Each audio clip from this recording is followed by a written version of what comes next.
შუადღე მშვიდობისა მოგესალმებით ქონოყურებთ გადაცემას ანალიტიკას სოლიდარობის სტუდიიდან სოლიდარობის პლატფორმაზე. მე მერაბ ჭიქაშვილი ვარ. იცით რომ მე და თენგო ომანიძე ჩემ კოლეგას მიყავს ეს გადაცემა. დღეს ვფიქრობ რომ საინტერესო, როგორც ყოველთვის ვცდილობ საინტერესო გადაცემა გქონდეს. დღესაც ალბათ ვფიქრობ საინტერესო გადაცემა გვექნება და ჩვენ დღევანდელი გადაცემის სტუმრები არიან, მინდა წარმოგიდგინოთ ყველას.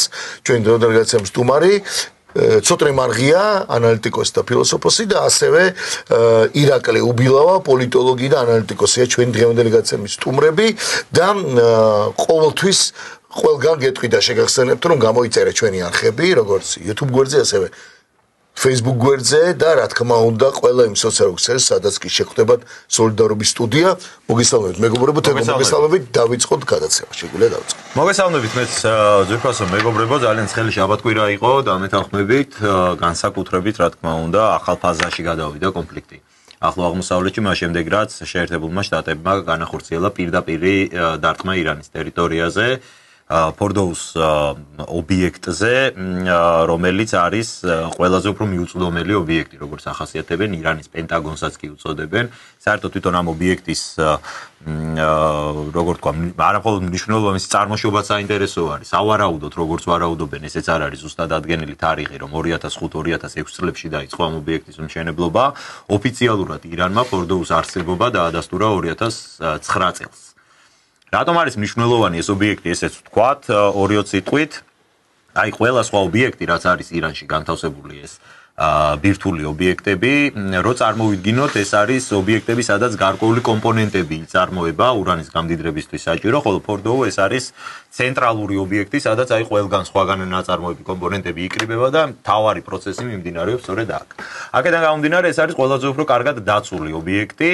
ის მდებარეობს მიწის სიღრმეში, როგორც ვარაუდობენ, 80-დან 100 მეტრის სიღრმეში და ასევე საკომუნიკაციო არხებით მრავალი გვირაბების ქსელით არის, ასე ვთქვათ, იქ შეღწევა შესაძლებელი. ეს იმდენად ჩახლართული ლაბირინთებია, რომ ხანდახან ამბობენ კიდეც, რომ რუკაც რომ ისე ადამიანს თუ წინასწარ არა აქვს, ასე ვთქვათ, ცოდნა როგორ უნდა მოხდეს აქ, აი ამ გვირაბების ლაბირინთში ძალიან რთულია იქ შეღწევა. ამერიკის შეერთებულმა შტატებმა დარტყმა ყველამ კარგად იცის, რომ განახორციელა ბუნკერს საწინააღმდეგო ბომბებით, დაახლოებით 20 ტონიანი ბომბებით, როგორც არის საუბარი. სხვა შორის პირველ ეტაპზე შტატებმა გამოაცხადა პირადად ტრამპმა, რომ მათ მიაღწიეს მიზანს, რომ განადგურდა ირანის ბირთვული ასე ვთქვათ, პოტენციალი, ბირთვული პროგრამა აღარ არსებობდა, მაგრამ მესამე წყაროდან ამ ინფორმაციის დადასტურება დღემდე არ მომხდარა. ეს არის ძალიან საინტერესო, ირაკლი, ალბათ შენთანო დავიწყოთ ამ თემაზე საუბარი იქნება მნიშვნელოვანი. სხვა შორის ესეც აღსანიშნავია, რომ იმ ეპოქაში ვართ უკვე, როდესაც შტატების ოფიციალური პირების მიერ გაკეთებული განცხადებები არ არის საკმარისი იმისთვის, რომ ჩვენ დავიჯეროთ, რომ ეს მართლაც მოხდა. იყო დრო, რომ თუ შტატები იტყვის, რომ ეს მისია შესრულდა, ალბათ ამას ეჭქვეშ ვერავინ დააყენებდა, მაგრამ დღეს ასე არ არის. საზოგადოება ელოდებოდა მესამე მხარისგან დადასტურებას და ეს მესამე მხარე შეიძლება იყოს ალბათ მხოლოდ საერთაშორისო სააგენტო, გაეროს ასე ვთქვათ, ამ ბირთვული ობიექტების საერთაშორისო სააგენტო რაფაელ გროსი, მისი დირექტორი, რომელსაც ჰქონდა საგანგებო განცხადება დღეს და მან შემდეგი რამე თქვა, რომ ამისი დადასტურება, რომ ფორდოუ ნამდვილად განადგურებულია, ჩვენ არ შეგვიძლია. მან უბრალოდ აღწერა, რომ ადგილზე ჩანს მათ შორის სატელიტური სურათებით გადაღებული კრატერები ბომბის ჩავარდნის, რაც ადასტურებს, რომ დარტყმა ნამდვილად განხორციელდა, სავარაუდოდ ზიანი იქნება დიდიო, აი გროსმა ამ სიტყვებით თქვა, თუმცა ეს არ არის დადასტურებული ინფორმაცია ჯერჯერობით. ამის პარალელურად ასევე ვრცელდება მათ შორის დასავლურ წყაროებში ინფორმაციები, რომ ირანი კვლავ ფლობს გამდიდრებული ურანის მარაგებს, რომ ისინი იყო ევაკუირებული წინასწარ, არ იყო ადგილზე ასე ვთქვათ, ეს მარაგები განთავსებული და ერთგვარად არის ცოტა არ იყოს გაუგებარი ვითარება, მიაღწია თუ არა შეერთებულმა შტატებმა მიზანს. საინტერესო იქნება ირაკლი ვისაუბროთ ამ საკითხზე, რა გახდა შენი აზრით იმისი აუცილებლობა, რატომ დაუდგა შეერთებულ შტატებს იმისი აუცილებლობა, რომ პირადად უშუალოდ ამერიკული ძალები ჩართულიყო ოპერაციაში, მაშინ როცა სულ რამდენიმე დღით ადრე ტრამპმა თქვა, რომ ორკვირიან ვადას იღებდა, ასე ვთქვათ, ამ ყველაფრის მოსაფიქრებლად. იღებდა და აძლევდა, ვთქვათ, ირანულ მხარეს. ირანზე აძლევდა დიპლომატიას ორკვირიან ვადას. მაგრამ აი რაღაც ერთ ორ დღეში მოულოდნელად მან განახორციელა ირანის ტერიტორიაზე დარტყმები. არის თუ არა ეს შტატების პირდაპირ ჩართვა სამხედრო კონფლიქტში პირველ რიგში სრულმასშტაბიანი ჩართვა და რატომ დადგა ამისი საჭიროება? როგორც ჩანს ისრაელს არ ქონდა საკმარისი რესურსი რომ ეს თავად გაეკეთებინა. გამარჯობათ მოგესალმებით. თქვენ საუბრის დასაწყისში ძალიან საინტერესო თემას შეეხეთ.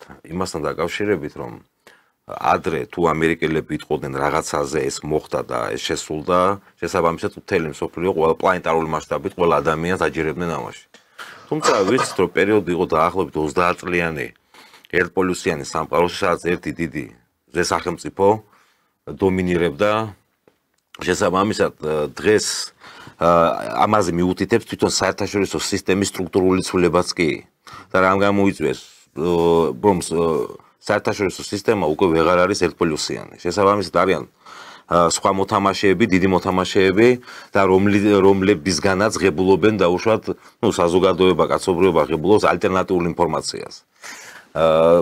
და რატო გახდა ახლა საჭირო იერიშის მიტანა? თქვენ სწორად ბრძანეთ რომ ისრაელს არ ქონდა და არ აქვს შესაძლებლობები ახლა ირანი დაამარცხოს პირდაპირ ომში. გასაგები სახმელეთო საზღვარიც კი არ აქვს, რამე სახმელეთო ოპერაცია ჩაატარონ, ძალიან გაუჭირდებათ. არის ბევრი ფაქტორები, რომელთაც შეუძლებელია ისრაელმა ცალმხრივად დაამარცხოს დაუშვათ და ირანი ამხელა სახელმწიფო და იმპერიული წარსულის მქონე. და რა თქმა უნდა ამერიკის შეერთებული შტატების დახმარება დასჭირდა, თუმცა მათ სურდათ ეს სიმბოლური ყოფილიყო. ეხლა თქვენ წარმოგიდგენიათ ამერიკის შეერთებული შტატების პრეზიდენტი, რომელიც ზოგადად ბოლო ეს განსაკუთრებით ბოლო 30 წლის განმავლობაში შეერთებულ შტატებს მიიჩნევდნენ სახელმწიფოს, რომელსაც შეუძლია ყველაფრის გაკეთება მთელი მსოფლიოს მასშტაბით, დედამიწის ნებისმიერ წერტილში. და როდესაც აცხადებს ულტიმატუმური იმით უცხადებდა ირანის წარმომადგენლობას ბირთვულ პროგრამასთან და შეჩერებასთან დაკავშირებით, ხო? შესაბამისად თამასა იმდენად აწია ტრამპმა ამ თამაში, იმდენად აწია, რომ უკან უკვე ვეღარ დაიხევდა. ეს პირველ რიგში ამერიკის შეერთებული შტატების იმიჯს შეეხებოდა ძალიან სერიოზულად და მეორე რიგში თვითონ პრეზიდენტის და ამ ადმინისტრაციის იმის. და ამიტომაც მოუწია იმ ნაბიჯის გადადგმა, რაც გადადგა. ანუ იერიში მიიტანა ბირთვულ ობიექტებზე ირანის ტერიტორიაზე. თუმცა ჩვენ ვიცით რომ ამ იერიში მიტანის შემდეგ ეგრევე საპასუხო რეაქცია კი უფრო სწორედ მოაყოლეს შეთავაზება მოლაპარაკებებთან დაკავშირებით. ერთ წინადადებაში თქვა ეს ტრამპი. კი ბატონო. განადგურეთ ბირთვული ობიექტები, ახლა ჯერჯერობით ჯერ კიდევ გასარკვევია გაანადგურეს თუ არა, იმ დარტყმებით განადგურდა თუ არა. ინფორმაცია არ გვაქვს, გასაგებია, ხო? თუ გავითვალისწინებთ იმასაც, რომ ბირთვული, ვთქვათ, იარაღის წარმოების ერთ-ერთი მთავარი არის ურანის გამდიდრება. დაახლოებით 60%-მდე, როგორც ექსპერტები წერენ, 60%-მდე აქვს ურანი გამდიდრებული და სჭირდება დაახლოებით 90%-ზე ზემოთ, რომ მოხდეს ბირთვული იარაღის დამზადება. იმ ქობინის, რომელიც აუცილებელია სადღაც ჭურში მოთავსება და მე გადატანა. ამის ფონზე მათ გაიტანეს ხო სატელიტური იმიდანაც ჩანდა და გამოჩნდა სხვადასხვა ტელეგრამ არხებზე და სხვადასხვა სააგენტოებას დაადეს ეს სურათებით, გვიჩვენეს ყოველ შემთხვევაში შესაბამისად განადგურებული არ მგონია იყოს და მათ ალბათ სხვაგან აქვს გადატანილი და შეეცდებიან ბირთვული იარაღის წარმოებას. ამ კონფლიქტმაც დაადასტურა, მინდა გითხრათ, რომ ბირთვული იარაღის დღესდღეობით გამოდის სუვერენიტეტის ერთ-ერთი მთავარი ტალისმანი, როგორ გარანტი სუვერენიტეტისა. მიუხედავად იმისა, ზოგიერთი ავტორი წერდა დაუშვათ ირანის ამ თეოკრატიული რეჟიმის ფორმირების მერე, რომ ირანი გაცდა ვესტფალის ხელშეკრულებით გათვალისწინებულ სუვერენული სახელმწიფოების მოქმედებების პრინციპს, თუმცა მისი ირანის ეს ქცევა, ქმედება რეგიონალური თუ საერთაშორისო სისტემაში მიუთითებს იმას, რომ ის ცდილობს თავისი ნაციონალური ინტერესებიდან გამომდინარე, საკუთარი სუვერენიტეტის გამყარებიდან გამომდინარე შექმნას ეს ბირთვული იარაღი და არა იმიტომ, რომ გარკვეული ექსპანსიონისტური პოლიტიკა ატაროს რეგიონში. შემაკავებელი ფუნქცია. რა თქმა უნდა, ისრაელი შემაკავებელი იყოს ამ რეგიონში რეგიონალურ მასშტაბით. კი ბატონო, მოდი აი უბრალოდ აი სრულიად ნათელი რო იყოს სურათი ახსნათ მართალია ირანი აცხადებს რომ მან გაიტანა ბირთვული მარაგები რაც ჰქონდა ეს გამდიდრებული ურანის ბირთვული მარაგი თუმცა რა არის აი უშუალოდ აი ეს ურანის გამდიდრების პროცესი რას გულისხმობს და რატო არის მნიშვნელოვანი ფორდო ამის მიუხედავად თუ არის განადგურებული აქ არის საუბარი რაზე რომ იმისათვის რომ მოხდეს ურანის გამდიდრება 90%-მდე როგორც თქვენც აღნიშნეთ არსებობს ასეთი მოწყობილობა ცენტრიფუგები და ეს არის მოწყობილობა სადაც ხდება ურანის გამდიდრება იმისათვის რომ მაღალი პროცენტულობით მოხდეს ურანის გამდიდრება საჭირო არის ასე პროცესი რომ წარმოვიდგინოთ ერთ ცენტრიფუგაში ხდება რაღაც გაფილტრვა ასე ვთქვათ გამდიდრება ამ საჭირო იზოტოპის ურანის შემდეგ გადაეცემა ნივთიერება მეორე ცენტრიფუგაზე რაც უფრო გრძელია ეს ჯაჭვი ცენტრიფუგების ჯაჭვი მით უფრო გამდიდრებულ ურანს ვიღებთ ბოლოს ფიზიკურად ბევრი ცენტრიფუგა არის ამისათვის საჭირო. ეს ცენტრი ასე ვთქვათ, ფორდოუს ობიექტი იყო ყველაზე უფრო მასშტაბური, სადაც ყველაზე უფრო მეტი ცენტრიფუგა იყო განთავსებული. ამდენად მართალია შეიძლება ურანი გატანილიც იყო იქ უკვე ადგილიდან და ურანის მარაგი იქ არისო, მაგრამ თუ კი აი ეს ცენტრიფუგების დარბაზი ასე ვთქვათ განადგურდა ეს ირანს მომავალში უკვე შეუზღუდავს იმის უფლებას, რომ ხელახლა დაიწყოს გამდიდრება ამ ურანის. ან გამდიდრების უფრო მაღალ ნიშნულს. საინტერესო რაღაც თემა წამოწიეთ თქვენ და საერთოდ ეს პროცესი როცა დაიწყო ირანმა ცენტრიფუგებთან დაკავშირებით, ხო? დაახლოებით რამოდენიმე ასეული ცენტრიფუგა ჰქონდა. აი ბოლო მონაცემებით ცენტრიფუგების რაოდენობა უკვე 20,000-ზე მეტი გადააჭარა, მეც გადააჭარა. მონაცემებით, რასაც სხვა შორის ისრაელი აცხადებს და რის დაყრდნობითაც აცხადებს, რომ მას უნდა დაეწყა აუცილებლად ირანისთვის, იყო სწორედ ის, რომ აი ბოლო მონაცემებით აღმოაჩინეს, რომ ქონდა ურანის ნაწილი გამდიდრებული 83%-მდე ირანს უკვე, ანუ დაახლოებით 7% გააკლდა ბომბის შექმნისთვის საჭირო რაოდენობას და ამას გარდა ირანს ქონდა გაცხადებული, რომ ის კიდე 1400 დამატებით ცენტრიფუგას ამატებდა.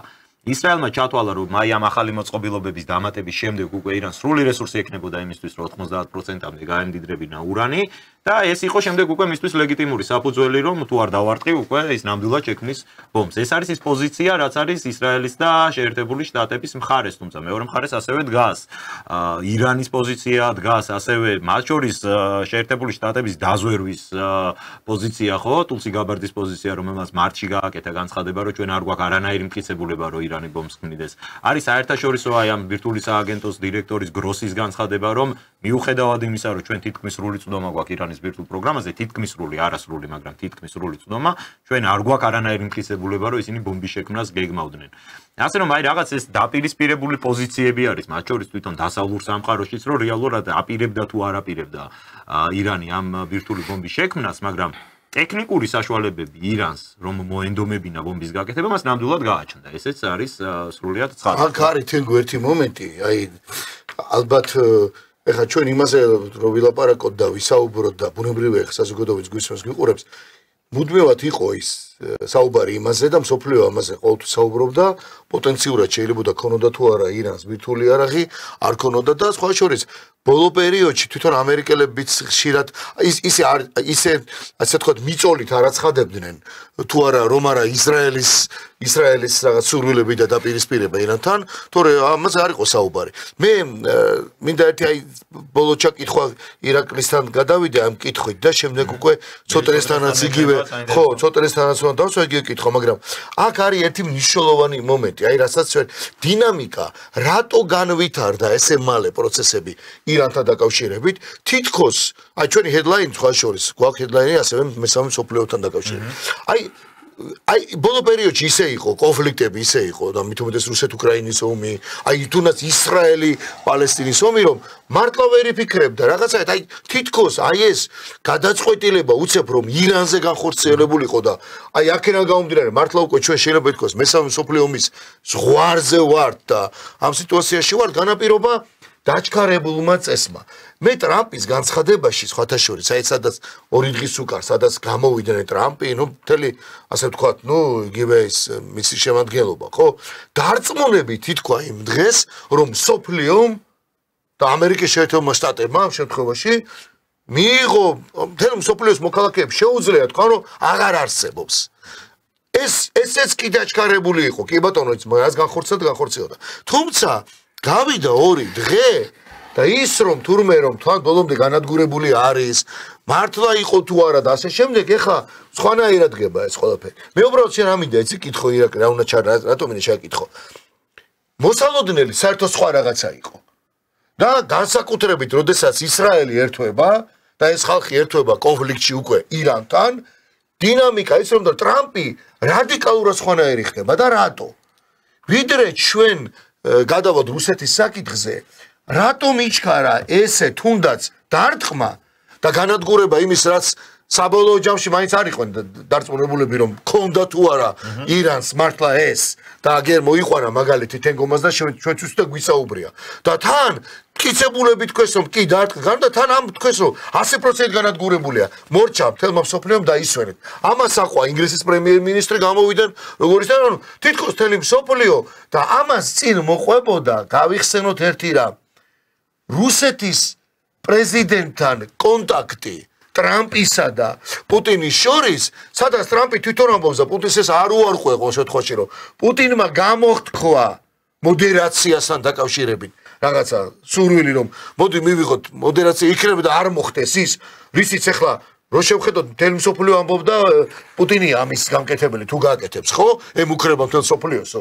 ამით. და ამ დროს ტრამპი თვითონვე ამბობს, რომ მოდი რა, თითქოს და აჩოჩებს რუსეთს და მე ხა ამას მიხედა, შენ შესას მიხედა. ამ დროს არ განახორციელებენ იმას, რაც მართლა წარმოუდგენელი იყო, ხო და შემდეგ უკვე დღეს თითქოს და არ არის ბოლომდე განადგურებული და ჩვენ ხედავთ ხა რატო დაჩქარდა პროცესი. ისრაელის გამო დაჩქარდა თუ ტრამპს ეს ცალკე ჭირდებოდა კიდე რომ ყოფილიყო რაღაც ძალის მაგალითად ცოტა სხვანაირი მიდგომა, მაგაი ბევრი თulis რომ დავждე ებრაულმა ლობიმ გამოიწვია ეს ყველაფერი ტრამპი აიძულა ჩართულიყო, თუმცა მე კი ბასთავის კი აქეთკენ მიდის. კი ბატონო, რატო ჩქარობს ესე? ხაფანგი ასე. ნუ არა, იცით რა, უფრო საკითხი უფრო გლობალურ თემასთან გვაქვს რა. ეს რომ თავიდანვე როცა ეს ადმინისტრაცია, ნუ ძალაუფლებას იღებდა საკუთარ ხელში, მათი განცხადებებიდან, მათი თუნდაც ამათი სტრატეგიებიდან გაკეთებული და უშუალოდ სხვადასხვა კონცეპტუალური ტიპის ნაშრომებიდან ჩანდა, რომ მათი მთავარი დარტყმა, საბოლოო დარტყმა ეს იყო დარტყმის მიყენების, აი მთავარი ცენტრი ეს უნდა ყოფილიყო ჩინეთი.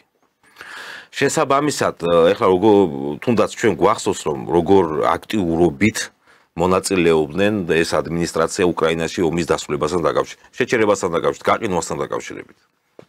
ეს ყველაფერი მიუთითებდა იმაზე, რომ მათ უნდა გადაეტანათ თავისი, ასე ვთქვათ, ზეწოლის ბერკეტები და მექანიზმები სამხრეთ-აღმოსავლეთ აზიაში, კონკრეტულად ჩინეთის წინააღმდეგ. რუსეთის გარეშე? რუსეთი უნდა, ნუ რუსეთს შეეჩერებინა, ვინაიდან 2-3 ფრონტზე მათ ძალიან გაუჭირდა. ანუ ტრამპს ნათქვამი აქვს, რომ მე ამ ომს დავამთავრებ და მთელ სოფლიო შეპირდა, ამ დროს ამას კი არ ამთავრებს. ამას ვერ ამთავრებს და ისხებს ახალს, სადაც რუსეთსაც კი ბატონო, რადგან მათ ეს კონფლიქტი ვერ შეაჩერეს, ვერ გააჩერეს.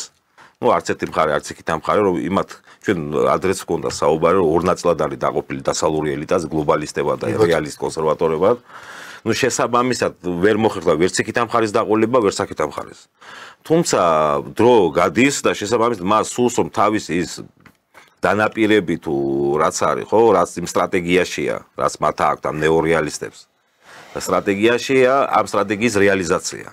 და აქ საერთოდ რო ავიღოთ თუ ავიღებთ ამ ევრაზიის კონტინენტს, აღმოსავლეთ ნაწილს განსაკუთრებით, რომ ეხლა ევრაზიის კონტინენტზე ვსაუბრობ, ევროპასაც მოვიაზრებ მაგაში. ძალიან საინტერესო, ნუ პირდაპირ გაფორმებული ღერძი არ არის, თუმცა მათი ქმედებებიდან ამ სიტუაციური მოკავშირეობიდან გამომდინარე, იკვეთება სამკუთხა ღერძია, უფრო გლობალური მასშტაბის, მოსკოვი, პეკინი, თეირანი. თეირანი იყო სამხრეთ ნაწილი, რომელშიც ძალიან დიდი დასაყრდენი მოიპოვა ბოლო პერიოდში ჩინეთმა, რომელიც ერთ-ერთი მთავარი მიმწოდებელია სამხრეთ აღმოსავლეთ აზიის ქვეყნებისთვის და რეგიონებისთვის და განსაკუთრებით ჩინეთისთვის ენერგომატარებლების, რომელიც ერთ-ერთი აუცილებელი პირობაა იქაური ინდუსტრიის, ეკონომიკის განვითარების და შემდეგ ტექნოლოგიურ განვითარებას. რაშიც ბადალი არ ყავს ჩინეთს. და მათ მოინდომეს ამ დასაყრდენის გამოცლა სპარსეთის ყურეში ამერიკელებმა. შესაბამისად ის აქ იმას ჩამოაცლიდნენ, ამ დასაყრდენს ჩინეთისას მოაცლიდნენ. იქ შესაძლებელი იყო ჩაკეტვა, დასაც შეუძლიათ ახლა ჩინეთის იმუქრება, ირანის იმუქრება, რომ 40 სურთის ჩაკეტვით და დაკეტვით. შესაბამისად, მათ ну რეჟიმ ჩეინჯზე წინა გადაცემაში ჰქონდა ჩვენ საუბარი რეჟიმ ჩეინჯი როგორც სურთ ამერიკელებს და დღესაც დაადასტურა იმან ამერიკა იქნება შემდეგი შეკითხვა გავუსწრებთ მე არა მე რაზე მინდა საუბარი მათ სურთ ირანის გაკონტროლება ირანის გაკონტროლებით გარკვეული ენერგომატარებლების ჩაკეტა ჩინეთისადმი შესაძლოა მე არ გამოურიცხავ თუ ირანის საკითხს მოაგვარებდნენ ან თუ მომავალში არ ვიცით რომ მოვლენები როგორ გამვითარდება შესაძლოა სამხრეთ კავკასიის ამ დერეფნის ჩაკეტვაც ინდომონ დადგეს დღესასწაულში და შემდგომ ხდება ტაივანის და უფრო იქიდან მიმართულებით ჩაკეტვა ნუ ყველა გასასვლელი სავაჭრო გასასვლელი ჩაკეტვა ჩინეთისათვის რათა მოხდეს მათი ეკონომიკის ვარდნა და მაგრამ სხვებს არ ძინავთ ნუ ეს სხვებს არ ძინავთ ეს სხვა არის სხვებს რო არ ძინავთ ეს სხვა არის ყველაფერს თავი დავნებოთ რუსეთი რა თქმა უნდა აი პაკისტანის და ეს თემებიც რომ არ ვახსენოთ ხო დაძაბულობა როგორია და ვინ არის მართლა ბირთვული არ არის და მუსულმანურ სამყაროზეც რომ არაფერი ვთქვათ და დღეს გაცხადა სხვა შორის რომ ყატარი და ასე შემდეგ ნუ სხვანაირ ზომებს მიიღებენ რუსეთს არ ძინავს და გამორიცხულია ვერც და სულ რო ეხა მე დამცველი გამოვიდე რუსეთის და ალბათ ლოგიკურადაც გამოვon იმიტომ რუსეთის ეხა დამცველობა ამ კუთხეში სამხრეთ კავკასიის კუთხეში აქეთ მხარეს ნუ ეხება ჩვენ დაცვას ნუ ეს მე განვაცოთ ეს იმიტომ რომ ცოტას მინდა შემოვიყვანოთ პასიური ჩანდეს ამ ვითარებაში აი დღეს რომ მაგალითად ესეთ კრიტიკულ მომენტში ირანის ოფიციალური დელეგაცია იმყოფება მოსკოვში და იქ გადის რაღაცა ტიპის კონსულტაციებს და ამის შემდეგ უკვე სხვა შორის ხო და აი ეხლა მოვლენებს არ გავასწრო სწორედ ეს არის ფაქტორი მოდი სანამ აი უბრალოდ რუსეთის საკითხზე გადავალთ ცოტნესთან ჯერ ერთი ასეთი შეკითხვა მექნება ცოტნე მოგესალმები პირველ რიგში ამდენი ხანია ეთერი მიდის და ჯერ შენთვის სიტყვა არ მოგვიწია და გვაპატია რა მინდა გეკითხო ესე იგი საინტერესო არის ერთი მომენტი რა გახდა შეერთებული შტატების აი ამ კონფლიქტში პირდაპირ ჩართვის მთავარი მიზეზი მაგალითად ოფიციალურად ეს არის ირანის ბირთვული არსენალის ბირთვული პოტენციალის განადგურება ხო მართალია და ამას ადასტურებს მაგალითად ჯეი დი ვენსის ვიცე-პრეზიდენტის განცხადება რომელმაც სიტყვასიტყვით თქვა რომ ჩვენ არ ვებრძვით ირანის სახელმწიფოს ჩვენ ვებრძვით ირანის ბირთვულ ამბიციებს ერთის მხრივ ვიცე-პრეზიდენტი აკეთებს ამ განცხადებას, თუმცა შემდეგ აი რამდენიმე საათში ტრამპი აკეთებს განცხადებას, რომ თუ კი არსებული აიათოლას რეჟიმი ვერ უზრუნველყოფს, რომ ირანი გახდეს კვლავ ისეთი ძლიერი, თუ გახდეს ირანი კვლავ დიადი, როგორც აქვთ ეს Make America Great Again, ოღონდ ირანულ ვარიანტზე, თუ ის მოკლედ თუ არსებული რეჟიმი ამას ვერ უზრუნველყოფს, მაშინ რატომ არ უნდა მოხდეს მისი შეცვლა? ასეთი ფორმით სვამს ტრამპის შეკითხვას. ანუ ამ შემთხვევაში გვებადება სრულიად ლეგიტიმური აზრი, რომ ტრამპის მიზანს წარმოადგენს არა რაღაც კონკრეტული ობიექტების განადგურება, არამედ ირანში რეჟიმის შეცვლა. ეს ჩემი აზრით არის ურთიერთგამომრიცხავი პოზიციები ვენსის და ტრამპის. იმიტომ რომ თუ ამერიკა გეგმავს იქ მხოლოდ მართლაც ბირთვული პოტენციალის წინააღმდეგ მოქმედებების მიღებას ამისათვის რამდენიმე საავიაციო დარტყმა შეიძლება იყოს საკმარისი, მაგრამ თუ იქ მიზანი არის ირანში რეჟიმის ცვლილება, ეს საავიაციო დარტყმებით ვერ მოხდება. ამას სჭირდება მინიმუმ ისეთი კამპანია, როგორიც იყო მაგალითად ერაყში, როცა შედის უკვე სახმელეთო ჯარი, არმია და ხდება ძალისმიერად იქ მერე რეჟიმის ცვლილება. როგორ ფიქრობ, აი რა არის ამ შემთხვევაში ამერიკისთვის მთავარი მიზანი ირანში დაწყებული ოპერაციის კვალდაკვალ? ეს არის წერტილოვანი დარტყმა და აი მარტივად რო ვთქვათ, დავბომბე, გავანადგურე რაც მინდოდა და გავდივარ და აღარ ვეხები, ასე ვთქვათ, ირანს და აღარ ვერთვები შემდგომ უკვე პროცესის განვითარებაში, თუ ეს არის მართლაც რეჟიმის ცვლილება, რაც ალბათ ბევრად უფრო გლობალური პროცესს გამოიწვევს და ბევრად უფრო დროში გაწეულ პროცესს გამოიწვევს, ვიდრე ამას ჩვენ დღეს ვხედავთ. Იმიტომ მოგესალმებით პირველში თქვენ ყველას მოგესალმებით ჩვენს მაყურებელს. მოდი დავიწყოთ იქიდან აი რა თემებზე წერან საუბრობდით, მათ შორის ეგრეთ წოდებული Fordows ატომური სადგურზე, ხო? ანუ ამერიკის დაბომბვის შემდეგ დღეს ისრაელმა კიდევ ერთხელ დაბომბა იგივე სადგურს. შესაბამისად ეს აჩენს ეჭვებს იმასთან დაკავშირებით, რამდენად იყო წარმატებული ამერიკული თავდასხმა. თუ განადგურებული იყო იქ ეს სადგური, მაშინ ხელახალი დაბომბვა მისთვის რატო გახდა საჭირო, ხო? ეს სამ კითხვის ნიშნებს აჩენს. აქედან გამომდინარე ჩვენ დავუსტებით ნამდვილად ვერ ვიტყვით იქ რა მოხდა და განადგურდა თუ არა მთლიანად ეს სადგური. ეს ერთი. მეორე, რაც კითხვა დასვი, ხო, შენ რომ რა აუცილებლობა უდგას და რა მიზანი აქვს ამერიკის შეერთებულ შტატებს.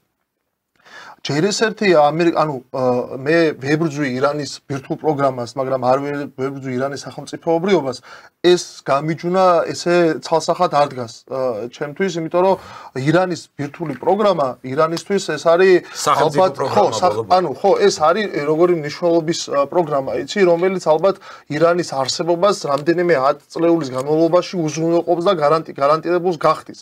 თუ ირანი რატო იღწვის ირანი ასე აი ამ ბირთვული ქოლგისკენ. უყურე ირანს არ აქვს დღესდღეობით ვიცით ყველა მოცემულობა რომ ირანს არ აქვს ბირთვული შეიარაღება ტექნოლოგიურად და სამხედრო ტექნოლოგიების მხრივაც ბევრად ჩამორჩება ისრაელს შესაბამისად ისრაელისთვის ირანი ასე რომ ავიღოთ პირდაპირ ირანი არ შეიძლება რაიმე საფრთხეს წარმოადგენდეს თავისი სამხედრო ტექნოლოგიური განვითარების კუთხით მით უმეტეს მას არ აქვს ბირთვული შეიარაღება ამ დროს როდესაც ისრაელი იმ რეალობის გაუთვალისწინებლად რომ ირანი დღესდღეობით არანაირი საფრთხე არ არის ისრაელისთვის მას ანუ დღეს კი არა უკვე რამდენიმე აწლეულია ასახელებს პირდაპირ თავარ საფრთხედ ისრაელის და ეს ბოლო შეტევა არის ეხლა რომელიც ასეთ კონფლიქტში გადაიზარდა თუმცა ჩვენ გვახსოვს რამდენიმე თავდასხმა ისრაელის მხრიდან ირანის ტერიტორიაზე მათ შორის ერთ-ერთი იყო რომელიღაცა მაღალჩინოსთვის დაკრძალვაზე რომ სტუმრები აუფეთქეს ირანში ჩასული სტუმრები ხო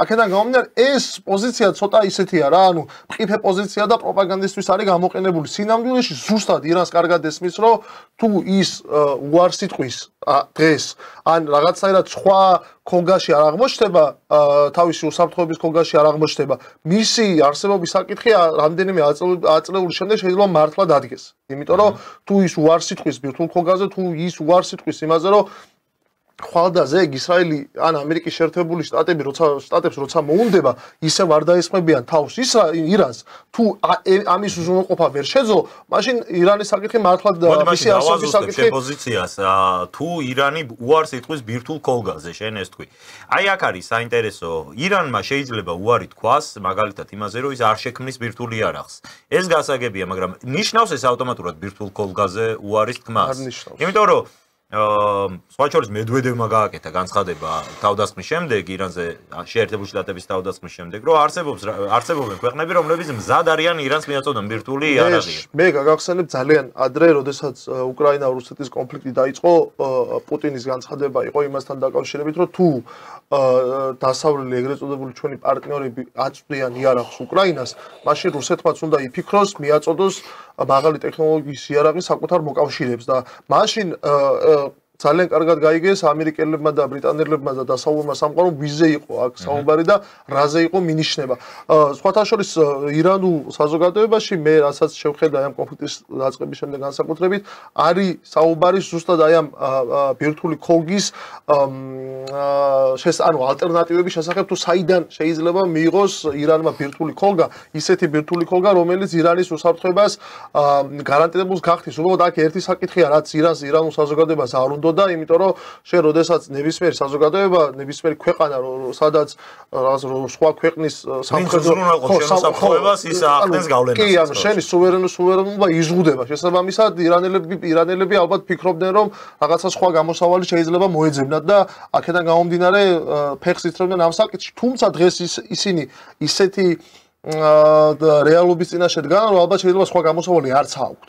იმიტომ რომ მარტო ირანი ფიზიკურად ვერ გაუძლებს ამერიკისა და ისრაელის აი ამ კოალიციურ თავდასხმებს და საბოლოო ჯამში ის მიზანი რაც მათ მოუწევთ ფაქტობრივად პირდაპირ შემიძლია ეს ვივარაუდო მოუწევთ ბირთვული იარაღზე უარის ხმა თვითონ ვეღარ შეძლებენ ბირთვული იარაღის შექმნას ამიტომ ალტერნატივად მათ ბევრი აღარაფერი აღარ რჩება და ის ფაქტორი რაც ზუსტად დღეს თქვით რომ არ აღჭიდა ირანის ესე დიპლომატები მოსკოვში იმყოფებიან ეს კიდევ ერთხელ მიანიშნებს იმას თუ რას განიხილავს ირანი სად ეძებს ირანი თავის ხსნას ირანელები პეკინში არ ჩასულან ირანელები ჩაფრინდნენ მოსკოვში უბრალოდ აქ მეორე საკითხია უყურეთ გავრცელდა ინფორმაცია რომ როდესაც ირანზე თავდასხმა მოხდა ამერიკის შეერთებული შტატების მხრიდან ამის საქმის კურსში მათ არ ჩააყენეს რუსები ეს თვითონ რუსებაც დაადასტურეს მათ არ იცოდნენ ირანზე ამერიკის შეერთებული შტატების შესაძლო თავდასხმის შესახებ და გავიხსენოთ საპირისპირო ფაქტი როდესაც კიევზე გადაწყვიტა უკვე მესამე წელია ომობენ მაგრამ მიუხედავად ამისა ტრამპის მოსვლის შემდეგ როდესაც პუტინმა კიევზე გადაწყვიტა შეტევა აი ცნობილი აბლაბუდას შემდეგ ოპერაცია აბლაბუდას შემდეგ მან ტრამპთან სატელეფონო საუბარისას მან საქმის კურსში ჩააყენა ტრამპი და უთხრა რომ მე ვაპირებ კიევზე თავდასხმას და ამაზე პასუხი გავცეო კი ხო იმაზე და ტრამპს აღიარა რომ ეს იცოდა მაგრამ რუსები ამერიკელებმა ვალდებულად არ ჩათვალეს საკუთარი თავი რომ რუსები ჩაეყენებინათ საქმის კურსში ირანთან მიმართებაში ეს შეიძლება რას ნიშნავდეს უყურეთ კი რუსეთი ვერც რუსეთი და ვერც ჩინეთი ირანს ვერ დათმობენ, ვერ გახლეჩენ, იქ ვერც რეჟიმის ჩამოშლას დაუშვებენ, იმიტომ რომ ეს იქნება სტრატეგიული მარცხი ახლო აღმოსავლეთის მიმართულებით და ეს დღეს, როდესაც ახალი გადანაწილება მიდის სოფლიოს ყველა თანხმდებით, ეს პროცესები იმიტომ ხდება, რომ დღეს სოფლიო ხალხა უნდა გადანაწილდეს. ეხლა მიდის ეს ბრძოლები თუ ვის სად როგორ შეინარჩუნებს პოზიციებს. ამიტომ ირანის რეჟიმის ჩამოშლა ან ირანის სახელმწიფოს განადგურება ეს იქნება ჩინურ-რუსული პოზიციების მარცხი ახლო აღმოსავლეთში. ამას ვერ დაუშვებენ, მაგრამ აი რუსეთი რო ავიღოთ, ხომ? ზუსტად ეხლა ირანზე თავდასხმა, ზუსტად ის რომ მათ არ გაითვალისწინეს ჩვენ სხვადასხვის თენგომას ახსენა ირაკლი მას თქვა რომ აი თავიდან პუტინი ტრამპის შეხვედრები და მე რომ შენც აღნიშნე ხო რომ აი კომუნიკაცია რო შედგა და აი ირანის თემაზე პუტინის შუამავლობა და ასე შემდეგ ანუ უკრაინის კონტექსტში იყო დაყენებული ირანის საკითხიც ანუ ისეთ ამასაზე იყო ირანის საკითხი რომ ფაქტი იყო მაშინვე რომ ესე ამერიკის შეერთებული შტატები და რუსეთი ირანის თემით ვაჭრობდნენ ერთმანეთთან მაშინ პუტინმა მზადყოფნა გამოთქვა რომ აი ამ დიალოგში მოდერატორის როლი შეესრულებინა. უბრალოდ ისიც ფაქტია, რომ ეს შეთანხმება ვერ შედგა. ამერიკელები და რუსები ამ შეთანხმებაზე ვერ შეთანხმდნენ. აქედან გამომდინარე შეიძლება, რომ ამერიკელები იმის იმედად, რომ რუსეთი უკრაინასთან ომიდან გამომდინარე დასუსტებულია, ცდილობენ ფაქტის წინაშე დააყენონ რუსები ირანთან მიმართებაში და აიძულონ საკუთარი პოზიციების დათმობა. ანუ რამდენად შეიძლება რუსეთს ორ ფრონტზე, მათ შორის უკრაინაში, თუ მეორე ფრონტზეა საუბარი, სადაც რუსეთს შეიძლება ჩართვა მოუწიოს უშუალოდ. ეს შეიძლება აღმოჩნდეს ახლო აღმოსავლეთის ფრონტი, რომელიც ძალიან მნიშვნელოვანი.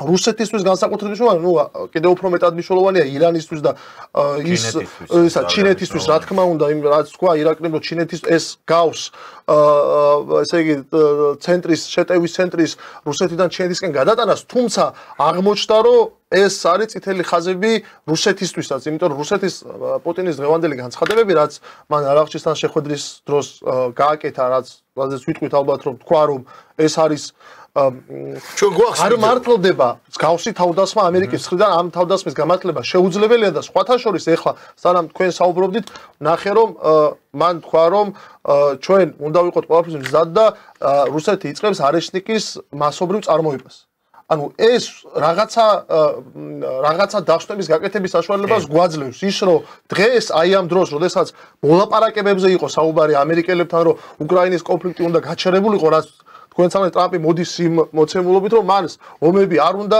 ამდენი ადამიანები ხო გვახსოვს რაზე აკეთებდა აქციებს მოვიდა მაგი ხო ანუ რაზე აკეთებდა აქციებს მოვიდა თავის დროზე ანუ ყველაფერს ანუ კი დიპლომატია რაღაცა გასაგებია მისი ინტერესები მაგრამ თვითონ როგორ მეტყველებდა საჯაროდ ხო აი უდანაშაულო ადამიანები იხოცებიან ამდენი ადამიანის სისხლი არის დაუშვათ ბაიდენის რეჟიმის მთავრობის იმაზე რა ქვია კისერზე და ასე შემდეგ და მე რომ ყოფილიყავი ეს არ მოხდებოდა ეს უნდა დავასრულო მაჩერებ არ ვიწყებ ხო და ამ დროს აპირისპიროს აკეთებს ახლო აღმოსავლეთში და ირანის მიმართულებით და ამას პასუხობს რუსეთი როგორ ამას პასუხობს რუსეთი იმით რომ არეშნიკი რომელიც რა ვიცი შიშის ზარსემს დღესდღეობით ყველას იმიტომ რომ ფაქტია რომ არა მისი საწინააღმდეგო საჰაერო სისტემა არ არსებობს რომელსაც მისი გაჩერება შეუძლია რუსეთი ამის მასობრივ წარმოებას იწყებს და თლიანად იწყებს საკუთარი ჯარის ამით აღჭურვას ამიტომ ესკალაციის ხარისხი როგორი იქნება და სანამდე წავა ეს იქნება დამოკიდებული ალბათ ირანის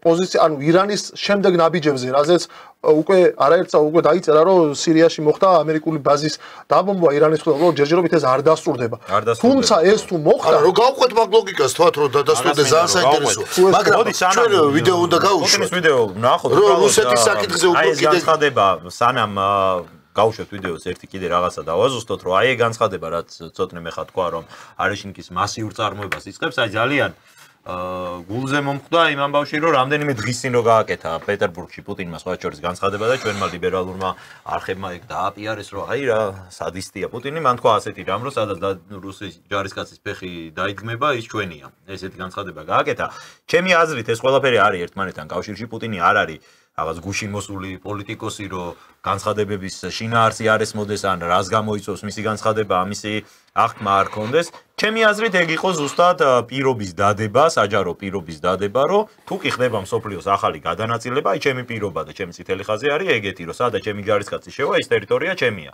დაახლოებით ამის შემდეგ ხდება უკვე სხვა შორის ირანზე თავდასხმას შეერთებული შტატების შემდეგ და ამის მერე იწყება უკვე მთელი ის მოქმედებების თეატრი, რასაც ჩვენ დღეს ვაძლევთ. კი ბატონო, ჩვენ ნახოთ ვიდეო და აქვე უნდა უთხრათ ჩვენს მაყურებელს რომ დიახ ჩვენ გვაინტერესებს ამ შემთხვევაში უკვე გავიგეთ რაც გააკეთა ამერიკის შეერთებულმა შტატებმა როგორც გააკეთა ისიც გავიგეთ თელი შაბათ-კვირა საუბარი იყო რომ მორჩა გაანადგურა და მთელ მსოფლიოს მოგმართეს რომ შვიდათ იყავით აღარ არსებობს ეს ეგრეთ წოდებული რაღაცა ბირთვული საფრთხეები და ტერორიზმი და ჩვენთვის მნიშვნელოვანია ახლა აი ამ ყველაფრის მერე რუსეთი რო ერთვება რუსეთი როგორ ჩაერთვება იმიტომ რომ მე პირადად ჩემი აზრია მეგობრებო არ ვიცი რამდენად ამეთახვებით არ დამეთახვებით ჩვენ განსხვავებული აზრი ბუნებრივია გვექნება რაღაც საკითხებში უნდა გქონდეს ჩემი აზრია და მე ასე ვფიქრობ და ნებისმიერი ნორმალურად ვინც ახლა მიყვება ანალიტიკას რაციონალურად რუსეთს არანაკლებ პრობლემებს შეუქმნიან დავარებოთ ჩინეთთან დაკავშირებით მის იმას არამედ თუ რუსეთი იბრძვის რომ უკრაინაში ლეგიტიმურად ამბობს რომ არმია და ნატოს ჯარი იყოს სამხრეთ აი აქეთ მხარეს სადაც მას საქართველოში მინიმუმ არ უნდა რომ საქართველოში რაიმე რაკეტა განთავსდეს ხო ნატოს სახელით რა თქმა უნდა მით უმეტეს არ უნდა აქეთ მხარეს იყოს ის რაც ახლა ხდება ხო ეხლა ისე ხო არ დაბომბავდა ამერიკის შეერთებული შტატები ირანს უბრალოდ გაიარა და ჩვენ დაგვაწყნა რა ჩვენი დაწყნარებისთვის ხო არ გაუკეთებია ეს და შენი დაწყნარებისთვის არ ჩვენი მაყურებლისთვის აი ხა ვნახოთ ვიდეო და მე მაინტერესებს მართლა და შემდეგ კითხვაც მექნება ირაკლისთან და ცოტნესგან რა იქნება და როგორი შეიძლება იყოს ნომერ პირველი შეიძლება ითქვას ბირთვული სახელმწიფოს ჩვენ ახსენე თეგო თქვი რომ იცი რა პუტინი სურო არ ვარგოდეს როგორც პოლიტიკოსი ის ხომ აიც გაცნობიერებული აქვს მასას და დანარჩენ მსოფლიოს რომელი ქვეყნის პრეზიდენტია რა თქმა უნდა ხო რომელ ქვეყანას რა პოტენციალით მართავს დავარებო თავი ხა ვარგა არ ვარგა ის პატრიოტია თავის ქვეყნის თუ არა მე ამაზე არ ვსაუბრობ ხა ის ხო კარგად იცის რომ აი ამ დიდ გადანაწილებაში რაზეც ირაკლი საუბრობს რა არის მისი როლი მისი ქვეყნის ნახოთ ეს ვიდეო ირანთან დაკავშირებით და განცხადება გაკეთა დღეს და დაუბრუნდეთ უკვე სწორედ აი ამ კუთხით ამ თემით რუსეთის გამოჩენით უკვე აი ამ მესამე კონფლიქტში შეიძლება ასე ითქვას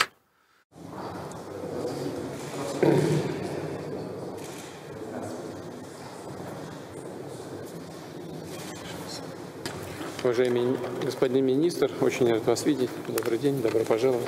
Вы совершаете визит в Россию в сложный период резкого обострения ситуации в регионе и вокруг вашей страны. Наша позиция в отношении происходящих событий хорошо известна. Она ясно изложена, артикулирована Министерством иностранных дел от имени России. И вы знаете о позиции, которую мы заняли и в Совете Безопасности Организации Объединенных Наций. Спровоцированная абсолютно агрессия против Ирана не имеет под собой никаких оснований и никаких оправданий. У нас с Ираном давние, добрые, надежные отношения. Мы со своей стороны предпринимаем усилия для того, чтобы оказать содействие иранскому народу. რა თქმა უნდა, თარგმნის სახით შეიძლება ითქვას. ეს არის პუტინის რეაქცია დღესაც, რამდენი საათის უკან, სხვა შორის მე ცოტნე ითქვის, კიდევ უფრო ახალი ინფორმაციები დიდება მისი რუსეთის მხრიდან განცხადებით. აი ეს არის პირდაპირ რეაქცია პუტინის. ჯერ ამბობს, რომ რა თქმა უნდა ეს იყო პროვოცირებული და არავითარ შემთხვევაში ამას არ იღებს ნორმალურად და ვერც მიიღებს. ახლა როგორ ქვეყნეს არ უნდა იყოს ის რაც განახორციელებს ირანთან დაკავშირებით. აქ ისიც ჩანს, რომ რაც ცოტნე მახსენა, რომ არანაირად გაფრთხილებული არ იყო, თუმცა მან მოგწონს არ მოგწონს ეს სხვა საქმეა. მან გააფრთხილა კიდევაც და მან იმ ეგრეთ წოდებულ ობობას ქსელთან დაკავშირებით თქვა და ტრამპი გააფრთხილა რომ მე ამაზე პასუხი მექნება. მეორე, ის ამბობს სასახად რომ ის დაუდგება აუცილებლად ირანელი ხალხის გვერდზე და მიიღებს ყველა იმ ზომას და ასევე მესამე, ეს არის ძალიან მნიშვნელოვანი, აი პოლიტიკაში საერთოდ, აი დიდი პოლიტიკოსები, ხო? კი, შეიძლება ოჯახშიც არ მოწონს ვიღაცას ერთმანეთი, მაგრამ თავს, ხო, ოჯახის თავს იქნება, მამაკაცი იქნება თუ დედაკაცი იქნება იმ სახში, უწევს ხანდახან ძალის დემონსტრირება. პოლიტიკოსებს ასეა. პუტინმა ხაზგასმით თქვა, რომ ჩვენ ამ ქვეყანასთან ისტორიულად, გარდა იმისა, რაც ვიცით, ხო, როგორი დამოკიდებულება იყო რა, მაგრამ დღეს მას პირადად მის ხელისუფლებას აქვს ძალიან კარგი ურთიერთობა ირანთან, ირანულ ხელისუფლებას ასე შემდეგ, ამასაც ხაზს უსვამს. ამიტომ ბუნებრივია, რა თქმა უნდა, იქნება რეაქციები. მე მინდა ცოტნე დაამატოს, კიდე ასევე რაც ითქვა ახლა ხანს, რაც საზოგადოების მაყურებელმა არ იცის და მინდა და შემდეგ მინდა დაუსვა ირაკლის კითხვა. ხო არა, იმ ფარგლებში იმ საკითხთან დაკავშირებით ორიესტინგზებს ვქვით, რომ სამხედრო წარმოებაში იღებს რუსეთი უკვე მასობრივად, ასევე ხაზი გაესვა სამხედრო მოდერნიზაციის ახალ პაკეტს, რაშიც ძირითადი აქცენტი იქნება ფლოტის და საჰაერო მოდერნიზაცია და ამ კონტექსტში მან განსაკუთრებული ხაზი გაუსვა ბირთვული ტრიადის მოდერნიზაციის საკითხს, რაც არ ვიცი ახლა მე ყოველ შემთხვევაში პირადად მე შთაბეჭდილება მრჩება, რომ ეს რაღაცა ძალის დემონსტრირება დიდი ამბისთვის სამზადის გავს და ამავე კონტექსტში რატო გავს ეს აი ამ სამხედრო აი როგორც იყო ცივი ომის დროს ამერიკის შეერთებულ შტატებსა და საბჭოთა კავშირს შორის ხო შეჯიბრი იარაღის როგორ ეძახდნენ რაღაც ტერმინი იყო ბირთვული რბოლა ხო დაახლოებით აი ამ ბოლის ინიციატორი სამხედრო შეიარაღებული ბოლის ინიციატორი პუტინის მხრივ არ არის რუსეთი, არამედ არის ნატო. შესაბამისად ის პასუხისმგებლობას იხსნის, მე არ დამიწყია აი მასობრივი შეიარაღება, მასობრივი ბირთვული შეიარაღების პროცესი, დაიწყეთ თქვენ და მე უბრალოდ ამაში მოვყვებითო და ეს რაღაცნაირად აჩენს აი ამ ყველაფრის ფონზე რაღაცა ცუდის მოლოდინებს აჩენს საზოგადოებაში და ალბათ ირაკლი. აი ძალიან კონკრეტულად მინდა ეხლა ერთი კითხვა დავსვა. ცოტნემ და თენგომ ისაუბრა თქვათ რომ მოდი პირდაპირ თქვათ აღარ გვინდა ჩვენ რაღაცა ის სავარაუდოის თქვათ ირანის აუცილებელი გახდა მოძებნოს ქოლგა ბირთვული ქოლგა ვინც მას დაიცავს და ამას აღარ უნდა საუბარი რადგან პირველივე დღეს პირველი ვიზიტი არის რუსეთში და შეხვდნენ პუტინს პირდაპირ თქვათ რომ ირანი თუ იქნება უსაფრთხოებაზე საუბარი წავიდა მიდის უსაფრთხოებას ელის და გარანტიების აღება იქნება თუ უფრო მეტად მისთვის კომფორტული ეს იყოს რუსეთი ჩვენ გვესმის დღეს ინფორმაცია რომ ირანმა თქვათ არ არის დადასტურებული მაგრამ თქვათ ის გავყვეთ იმ ლოგიკას რომ კი ამ სირიაში დაიბომბა ამერიკული ბაზები ამ დროს შეიძლება არც მომხდარა მაგრამ არც გამოირიცხება თუნდაც ამ ლოგიკას გავყვეთ ის ხო ვიცით რომ ირანი ჩავიდა აი ამ საშინელი დაბომბვის შემდეგ ჩასულია პუტინთან რუსეთში და ითხოვს თქვათ ანდად იყოს მოლაპარაკების ერთ-ერთი ის იყოს კი ბატონო შეჩერდეს ეს აგრესია და მეორე რომ რამე რო იყოს ის იყოს მისი უსაფრთხოების ბირთვული ქოლგა შენ ჩვენთან გადაცემაში წინა გადაცემაში თუ არ ვცდები ახსენე ასეთი რამ რომ აი მაგალითად თუ რუსეთს აქვს ასეთი დოქტრინა სამხედრო დოქტრინა არსებობს თუ მან ნახა რომ ის უსაფრთხოებას ტრიადას თქვათ საფრთხე ემუქრება თუნდაც იმ ნატოს-ევრი ქვეყნებიდან მაგალითად პოლონეთის მაგალითი მოიყვანე შენ რომ დააბომბვა რაც განხორციელდა უკრაინის მხრიდან ეხლა თქვათ რუსეთზე ეს ბაზები ნუ მოქმედებენ აფრინდენ ეგრეთ წოდებულ ნატოს-ევრი ქვეყნებიდან მას ეძრება სრული უფლება და ეს იცის ამერიკის შეერთებული შტატებმა მას გაერომას ყველამ რომ მან იმოქმედოს შესაბამისად თავდაცვის მიზნით თუ ირანთან ეს ხელშეკრულება რეალურად გაფორმდა რომ ეს ასე ხდება და მან აიღო თავის თავზე იგივე ბელორუსიის მაგალითი ხო რაც ავიღოთ რაც დღეს ხდება რამდენად პრაგმატულად და რამდენად დაჩქარდება ის პროცესი რომ აქ უკვე ის კი აღარ იქნება რომ ტრამპი რო ამბობს რომ მოიცა რა შენ ნუ გაჩაერევი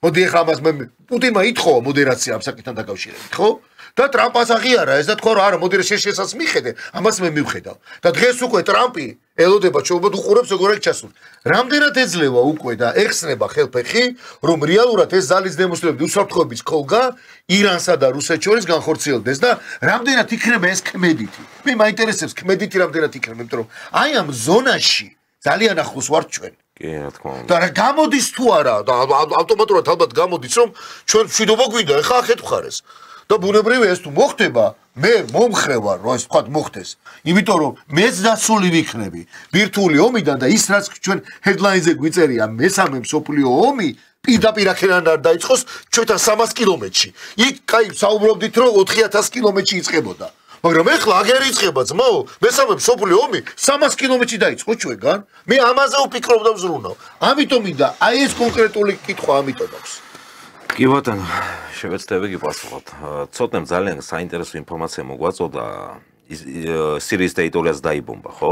ხო, ვრცელდება ეს ვრცელდება, თუმცა ვრცელდება აკვირვით ინფორმაცია. რომ ჯერ არ არის ეს დადასტურებული ინფორმაცია, ესე არ მიიღოს მაყურებელმა რომ რაღაცა ისეს ვავრცელებთ, რაც არ არის. მე მაგალითად ფაქტობრივად არადასავლური სააგენტოები ყველა ადასტურებენ ამას როგორც ალ-ჯაზირაზე, რომელიც არის ყატარის და რომელიც არის პრო-ირანული, ამ შემთხვევაში ღია ჯემილია თქვა, თუმცა არის ობიექტური და სანდო მედია, იქ არ დაიწერა ეს ინფორმაცია, დაიწერა მხოლოდ ის, რომ ირანის ოფიციალურ პირთან იყო ინტერვიუ და ის არ გამორიცხავს, რომ გახდეს სამიზნე ამერიკული ბაზები. თვითონ ირანული წყაროები ავრცელებენ ამას და ავრცელებენ ასევე ჩინური წყაროები.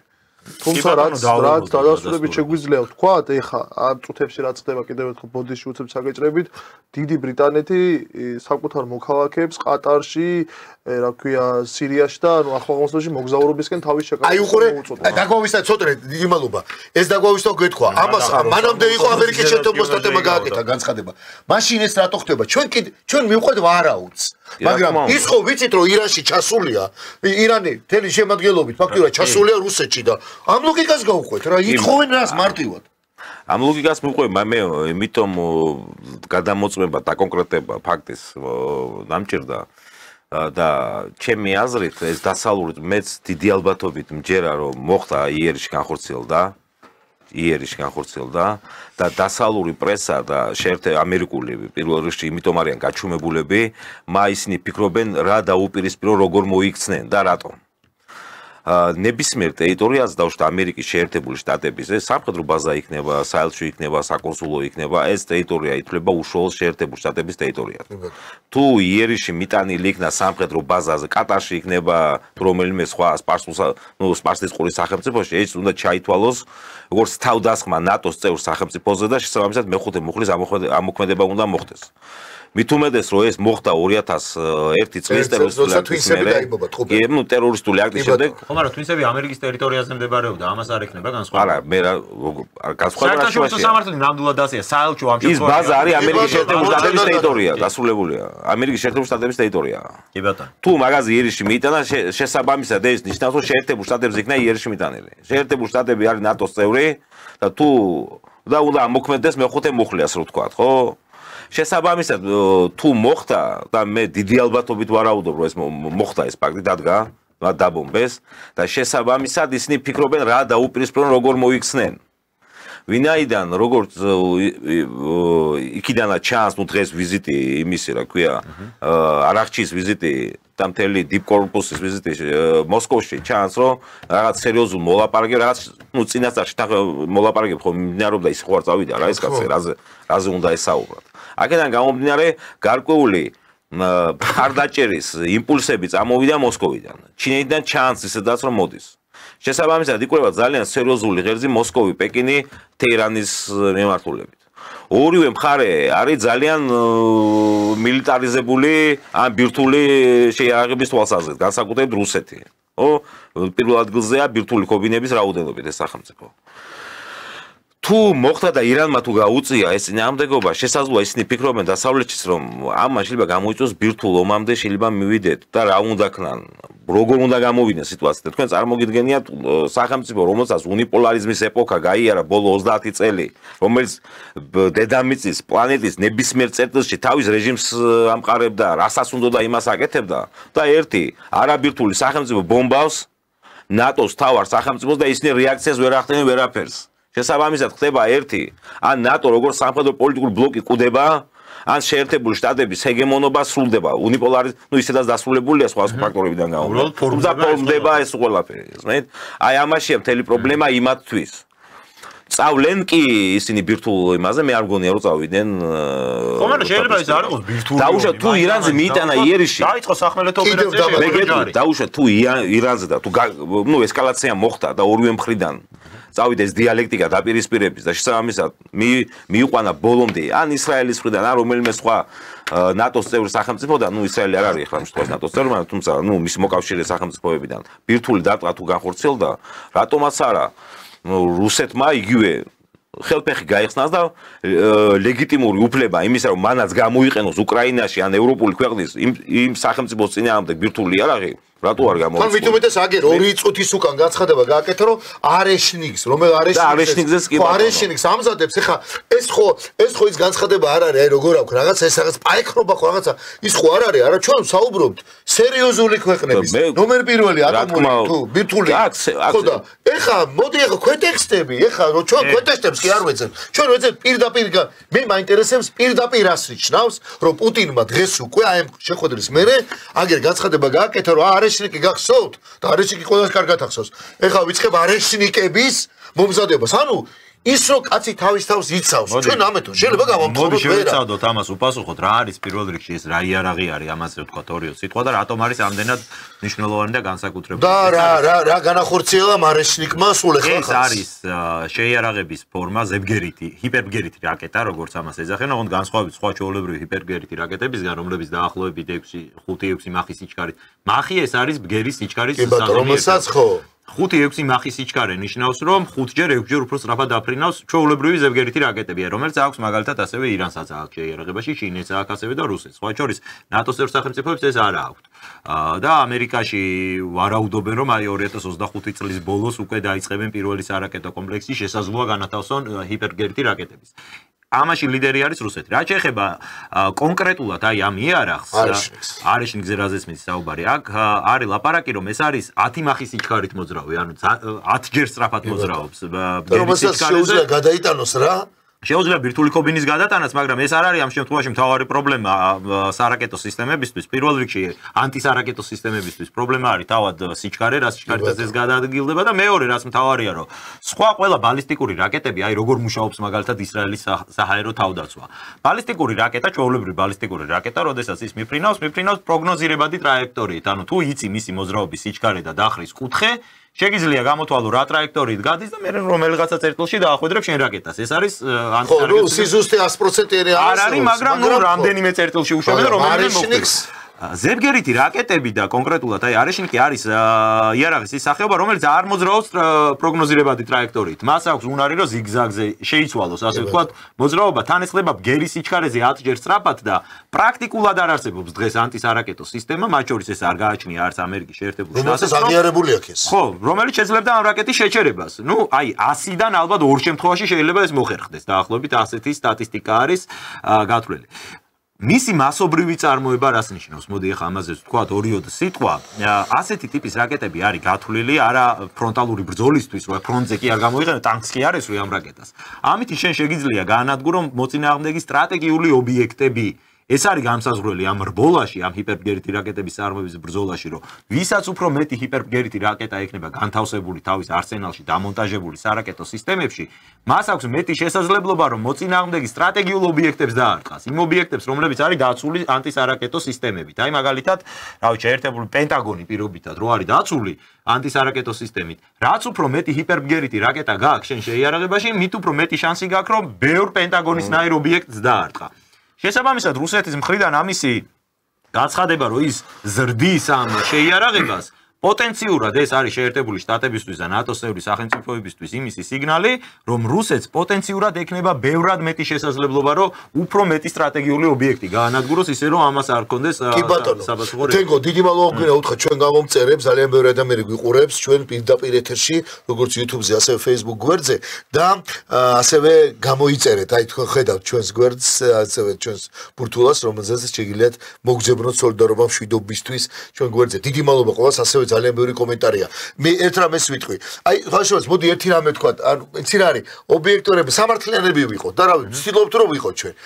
ის რაზე, აი ხა არეშნიგზე იყო საუბარი და ჩვენ კარგად ვიცით საერთოდ რა ხდება აი ამ პოდიუმზე ესე წოდებული თავის მოწონება.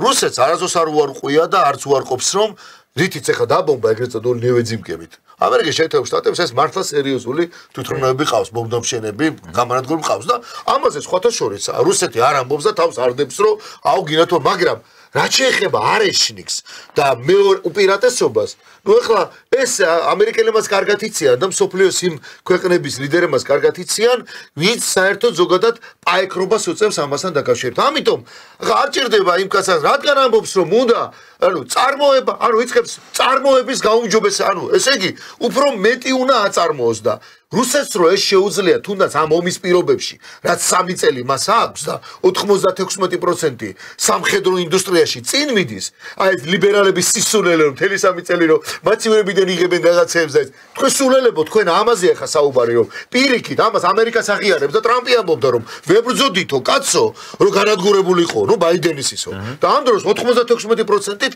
წინ წავიდაო და ეს არის ჩვენ ეს უნდა გავიგოთ და მე თენგოს ირაკლის და ცოტნეს პოლიტიკური ქულებით კი არ ვლაპარაკობთ ეხლა და საფრთხე არის რეალური და კიდევ ერთხელ გავიმეორებ ჩვენი ჰედლაინი არის რამდენად რეალურია მესამე მსოფლიო ომი და ამას ემატება ის რომ თურმე დღეს მესამე მსოფლიო ომი შეიძლება დაიწყოს ჩვენგან 300 კილომეტრში ხალხო ირანის საზღვარი წითელი ხიდიდან 300 კილომეტრია თეირანი რო წერია 1100 კილომეტრი ამას ნუ უყურებთ ასე მარტივად და ჩვენ რო ველოდებოდით რომ კაი იქიდან კიდე არ არის რა არ არის აგერი იწყებს და რა ბედი აქვს ეს ამ ქვეყანაზე საქართველოს 3000 წელი ხო რაღაც საოცრებებში ვიყავით მაგრამ აგერი იწყება 300 კილომეტრში და ამიტომ მაინტერესებს მე ვინ იქნება გადამწყვეტი ფაქტორი რომ ეს არ მოხდეს და ის სხვა კონფლიქტების დაწყება. მოდი ცოტნესთან გადავიდეთ აი ომის გაფართოების რისკები პირველ რიგში ამაზე სხვა შორის ნერვიულობენ და დაობენ არაბული სახელმწიფოები თუმცა ერთ-ერთმა არაბულმა სახელმწიფომ ეს არის იემენი უკვე გამოაცხადა ოფიციალურად ომში ჩართვის შესახებ ეს ხდება შეერთებული შტატების თავდასხმიდან მეორე დღეს ჰუსიტები არიან იქ როგორც ვიცით ხელისუფლებაში სამოქალაქო ომის პირობებში ეს ქვეყანა და გამოაცხადეს რომ ისინი ოფიციალურად ერთვებიან სხვა შორის ამაზე მე ვნახე ჩვენი ლიბერალების კომენტარები და გული გაგისკდება ესე იგი ეგენი ვის დაკარგვიან იძახიან 40 მილიონიან არაბულ სახელმწიფოზე რომელიც არის სხვადასხვა მონაცემებით სამყაროში ერთ-ერთი ყველაზე მილიტარიზებული ადგილი და ამაზე სადღაც აი აქ რუსთაველზე რო დარბიან ის აკაცუკები დაცინია რომ ეგენი ვის დაკარგვიანო 40 მილიონიანი არაბული ქვეყანა. რამდენიმე თვეა ამერიკულ ხომალდებს ხომალდებს ვერაფერს ვერ უშვებიან. საუდის არაბეთი ომა 9 წელი და ვერაფერი ვერ წარმოიდგინე რა ქვეყანაზეა. რომ აღარა ავახსენოთ საერთოდ პაკისტანი და ეს არის საოცრად მეომარი ხალხი და მის შექმნის პერიოდიდან რომ ომობენ და გამოაცხადეს რომ ერთვებიან ომში. რამდენად დიდია ის საფრთხე მიუხედავად იმისა რომ არაბული სახელმწიფოები ძალიან ურთქიან ამ ომის გაფართოებას ეს ყველა მათ განცხადებაში არის ხაზგასმული რომ ომი არ უნდა გაფართოვდეს სხვა მიმართულებით, არ უნდა ჩავერთოთ ომში, მაგრამ რეალურად მაინც რამდენად არის ამისი საფრთხე, რომ გადაედოს მათ შორის არაბულ სამყაროს. და ბოდიში დავამატებ, არ დაგვავიწყდეს და ერთად ბუნებრივია ცოტნე მეცეც ირაკელიც თენგომ, არ დაგვავიწყდეს საერთოდ სოლიდარობა მუსულმანური სამყაროს. ეს ისტორია, როგორ არის, ისტორია რა, ხანდახან ისტორია ხო როგორ რაღაცა რომ მეორდება, კი, ამას ხო ხედავთ რომ მეორდება და ესეც ცოტნე ეს არ დაგვავიწყდეს რომ ამ ხანს საოცარი ერთობა აქვს და სოლიდარობა აქვს და აღარ დავიწყდეს. ამას არიან იქ ცხოვრობენ შიიტები ძალიან ბევრი რაც. ეს აშინებს დასავლეთს მე პირდაპირ შემიძლია ვთქვა ეს რომ ზუსტად ის რაც ეს არ იქნება რაღაცა ის სამი ომი თუ 4 ომი ქონდა აღარ მახსოვს ისრაელს არაბულ ქვეყნებთან ეს იქნება კიდე უკვე სხვა სიფრთხეზე ასული ომი არაბულ ქვეყნებთან შესაბამისად ეს ძალიან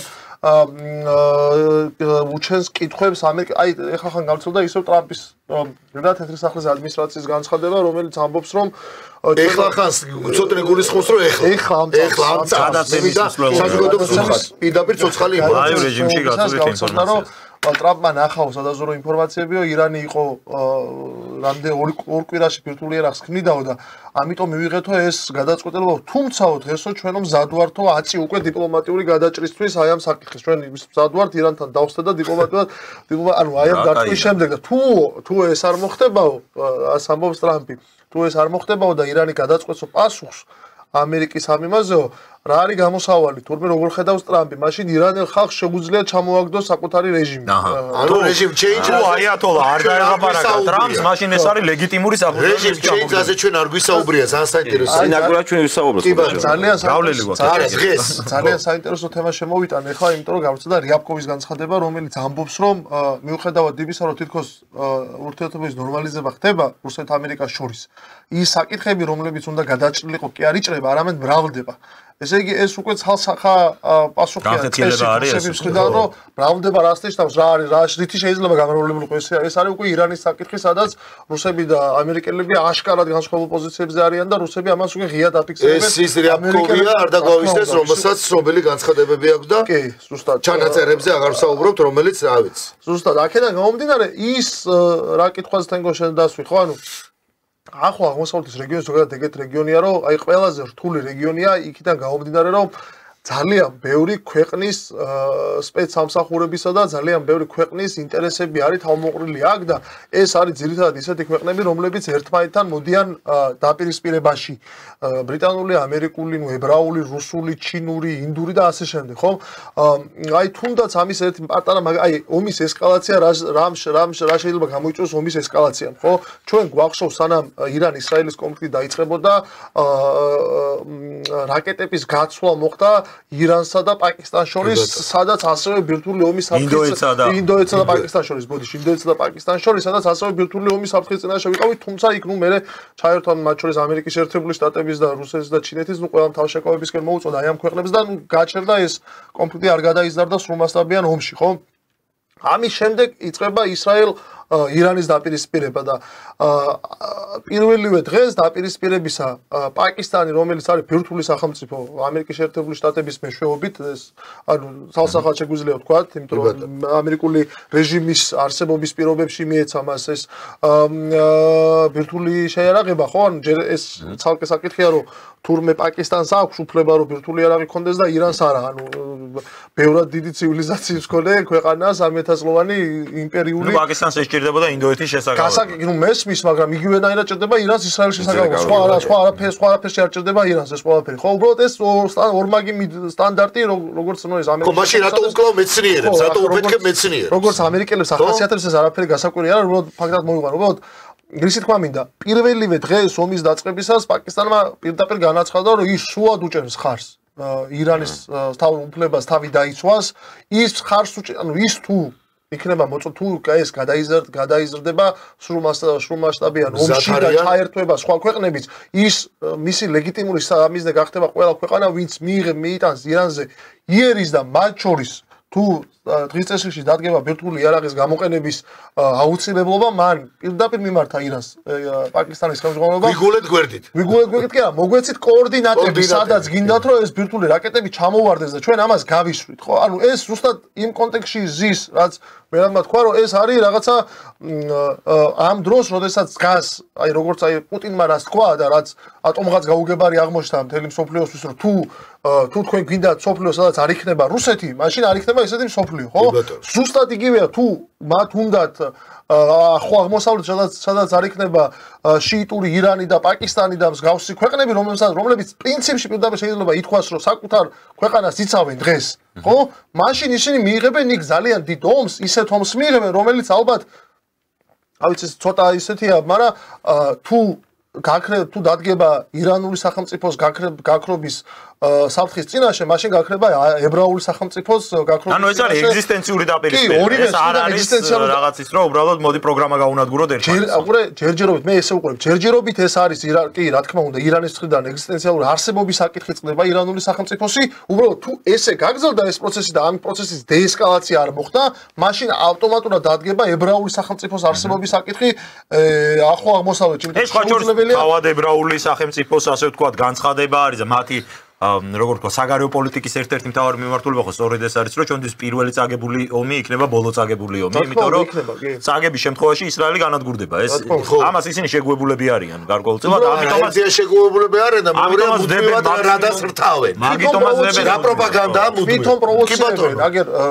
ვასილ ყავდა პაპავა, რომელიც რამდენიმე დღის წინ ავრცელდა საკუთარ აი ირანის ბირთვულ პროგრამაზე რა ინფორმაციების თვითონ გაავრცელა, ხო?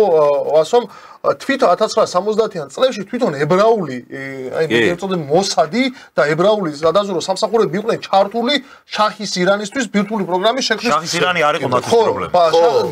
ანუ ხო ამერიკული იყო შაჰის ირანი, მაგრამ ამერიკელებისგან მაულად აკეთებდნენ ამას და უქმნდნენ ბირთვულ პროგრამას.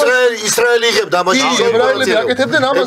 ეს ზუსტად იმ მოტივაციით რა თქვენ ბირთვული პროგრამა გაქვთ, ამ მოტივაციით იწყებს ომს. მე ის თქმა მინდა, ყურეთ, თუ აი ტრამპის მხრიდან თითქოს ხო ეს უკან დახევითი პოზიცია რომ აი მე ხა უკვე მზად ვარ დიპლომატიისთვის და მოდი დიპლომატიურად გადავწყვიტოთ ეს ყველაფერი. მაგრამ ეს ძალიან ცუდი პოზიცია, ეს არ არის დიპლომატიური პოზიცია სინამდვილეში, იმიტომ რომ შენ ადექი და რაღაც 14 ტონიანი სამხედრო ავიაბომბები ასროლე ირანის ტერიტორიაზე და ეხა იზახი რომ მოდი ეხა უკვე გავჩერდეთ და ვილაპარაკოთ. ხო, რთულია ეხა ირანისთვის ამ უკან დახევის ხო, უკან დახევა ძალიან რთულია. აქედან გამომდინარე თუ რაღაცა საერთო ის არ გამოიძებნება მათ შორის ეს რუსეთის, ჩინეთის მონაწილეობით, ხო?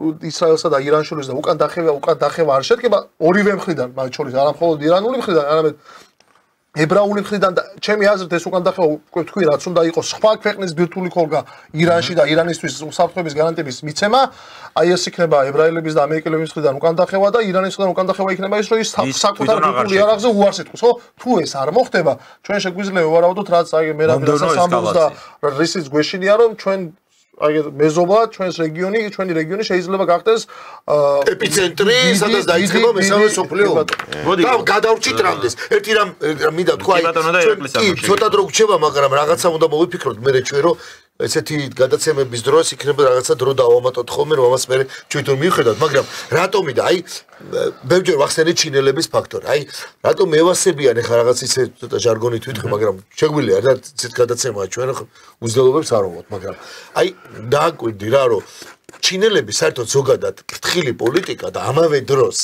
მათი ეს განვითარება ხო ყველაფერზე ანუ ღიად ესე თუნდაც ღიად მოლაპარაკებებში არ ჩანან არსად მაგრამ ყოველთვის აი ძალიან კარგად ინტუიციად ესე ისტორიაც საერთოდ ამ ხალხზე მოწმობს ამაზე რომ სიბრძნე არის მოდი თქვა და ნუ ეს ხალხი მაგრამ აი ყოველთვის არიან ანუ ყოველთვის ჩდებიან რაღაც აი წერტილოვნა ძალიან ისე სადად მაგრამ ზუსტად იციან ინტუიციითაც მიყვებიან როგორ და რომელ პოლიტიკას მიიყვნენ. ეხა იგივე აი ხო ამბობენ აი შეიძლება ძალიან ცუდი ურთიერთობა ქონეთ რო აიღო რაღაც ნაწილში რუსეთ-ჩინეთს, მაგრამ როცა საჭიროა, ისე მნიშვნელოვან რაღაც აი სადად, რაღაც აი არის აი მართლა დიპლომატიური იმიჩი.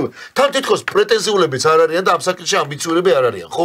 კი, ჩინელებს ყველაფერი შეგვიძლია თქვა რომ ამბიციურები არიან, მაგრამ აი ამ საკითხში თითქოს სწორად თანმიმდევრობლები არიან რუსეთთან მიმართებაში, რუსეთის ქოლგის ქვეშ ან სადმე წასვლა. ეხლა მინდა ერთი თავარი კითხვა დავსვა, ეს აუცილებლად უნდა დავსვა, მითუმეტეს ირაკლის, იმიტომ რომ ახსენეთ კიდევაც თქვენ ებრაელ ხალხზე და ებრაული ლობი ახსენა ირაკლემ.